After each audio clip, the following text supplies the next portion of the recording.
serviteur d'Allah. Nous attestons qu'Allah est le seul.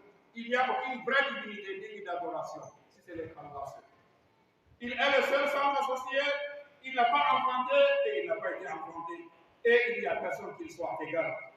Il n'a pas d'épouse et il n'a pas de rival. Rien, aucune chose n'est pareille à Allah subhanahu wa ta'ala. Aucune chose n'est pareille à Allah subhanahu wa ta'ala. Il est roi, il est l'audient, il entend tout. Et il voit toutes choses. Il est l'audient, tout ce qu'on dit, partout où tu te trouves, sache qu'Allah là. Et il est voyant, partout où tu es, même dans l'obscurité, crains Allah, sache qu'Allah te voit. Tout ce que tu es en train de faire, sache qu'Allah le voit. Nous attestons également que Muhammad, sallallahu alayhi wa sallam, est son serviteur et messager. Et nous attestons que Isa, fils de Marie, c'est le serviteur d'Allah. C'est le serviteur d'Allah et c'est son messager aussi. C'est la parole d'Allah qu'Allah a envoyée à Maryam. Et c'est un esprit qui vient d'Allah subhanahu wa ta'ala. Chers frères musulmans, Isa n'est pas fils de Dieu. Isa n'est pas Dieu. Isa est serviteur de Dieu, esclave de Dieu. Isa ou Maryam n'est pas Dieu, ni fils de Dieu. Les musulmans doivent croire à ça. Un musulman qui adopte une croyance contraire à ça, qui est sorti de l'islam, merci. Parce que tu as amené un acte qui fait partie des annulatoires de l'islam. Parce qu'en islam, il y a des actes aussi qui annulent purement et simplement ta croyance. Ça fait partie de ces actes-là. Un musulman qui croit qu'Isa est le fils de Dieu, ou bien Isa est Dieu, ou bien Isa est le troisième des trois. Un musulman ne doit pas croire ça. Nous les musulmans, nous croyons que Isa est le serviteur d'Allah et il est aussi son messager. Il est aussi son messager, mais ce que les autres disent.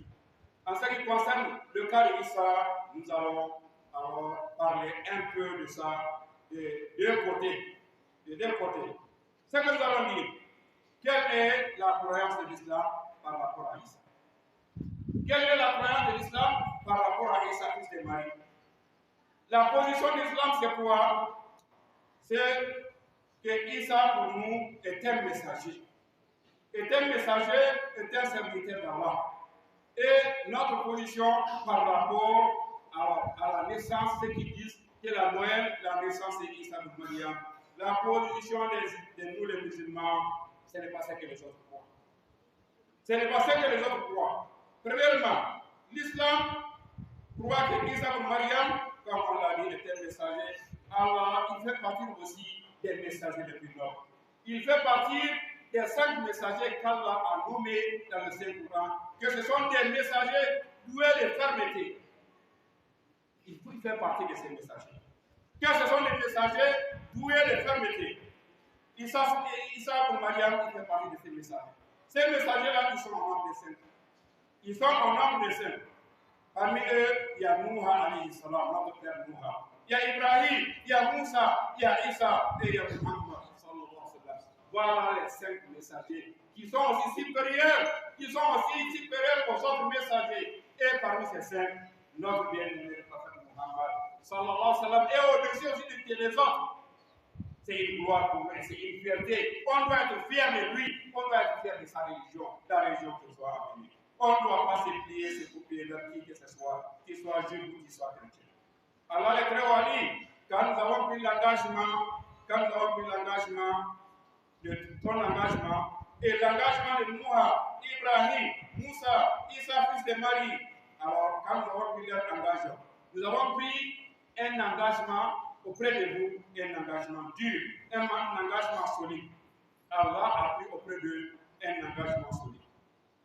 Isa pour Mariam est un être humain. Nous les musulmans, nous devions croire que Isa pour Mariam est un être humain. Il fait partie des enfants d'Adam. Il fait partie des enfants d'Adam. Il a été né d'une mère sans lien d'un père. C'est un mystère d'Allah. Et il est venu dans ce monde par la parole d'Allah. C'est Allah qui a dit soit et il a été. Isa pour Maryam, on sait qu'il est né d'une manière mystérieuse pour nous, mais pour Allah, ce n'est pas un mystère. Allah a créé notre père Adam. Adam n'a ni père ni mère. Et à partir d'Adam, Allah a créé notre mère Hawa. Hawa a un père, mais elle n'a pas de mère. Cela est encore plus mystérieux que le cas d'Isa. Et nous autres, Allah nous a créés d'un père et d'une mère.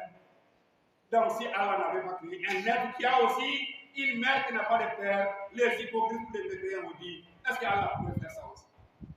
Pour fermer leur bouche, alors Allah a créé Isa à partir d'une mère, mais qui n'a pas de père. Par la parole d'Allah, c'est Allah qui a dit soit et il a été. C'est Allah qui a envoyé l'ange Jibril. Lorsque Mariam était sortie de la ville pour faire ses besoins, alors il a dit un jeune homme. Il a dit, je demande qu'Allah me protège contre toi. Si je demande à ce que le très miséricordieux me protège contre toi, si tu es quelqu'un qui craint Dieu. Mais Jibril a répondu, il était sous forme humaine. Il a dit, c'est Allah qui m'envoie te donner un enfant. Mariam dit, comment je peux avoir un enfant? Aucun homme ne m'a touché. Et je ne suis pas une prostituée également. Alors Jibril a répondu que pour Allah cela est facile. Lorsque Allah veut que quelque chose soit fait, il dit soit et cette chose est faite. Jibril a pris alors la robe de Moussa, de Mariam, et il a soufflé. Quand il a soufflé, c'est devenu une grossesse. Voilà la manière que la grossesse d'Isa est venue, par la permission d'Allah subhanahu wa ta'ala. Donc, pour nous, c'est un mystère, mais pour Allah, rien n'est mystérieux. Parce que Allah est omnipotent. Un omnipotent, c'est quoi? Quelqu'un qui est en mesure de tout faire.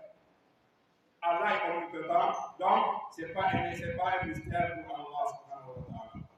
Donc, Isa, Allah il a envoyé Isa comme étant un exemple pour les enfants d'Israël. Comme étant un exemple pour les enfants d'Israël. Il dit Isa est un serviteur à qui on a accordé une grâce. Et il est un exemple pour les enfants de Bani Israël. Alors le Très a dit dans un autre verset, il a dit, oh les gens du livre, il s'agit des juifs et des chrétiens, ne dépassez pas la limite. Ne faites pas de l'excès dans votre religion.